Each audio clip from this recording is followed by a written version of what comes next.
Joe Biden atombeli engaila mupe apesi longonia na mokokani waye président Félix Tshisekedi pona mibu tuku motoba na moko ya lipanda ya ekolo Congo démocratique. Joe Biden apesi pe losako na bokambi ya Tshisekedi na Union africaine. Président ya Chine Xi Jinping pe bakonzi basusu pe batindi ya bango maloba. Procureur général ya Cour constitutionnelle asengi Sénat kopesa nzela ya koyoka ministre wa yambo ya kala pe sénateur Augustin Matata Ponyo na bofundami ya kopengwisa misolo misengelamaki kopesama na bato babotolamaki biloko tango ya zairianisation.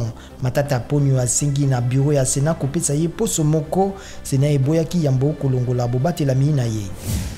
Jacob Zuma katelami sanza zomi na mitano ya boloko na bosambisa mibwaye pona kanyaka. Cour constitutionnelle e kateli etumbu yango pona koboya kotelema liboso na bazuzi.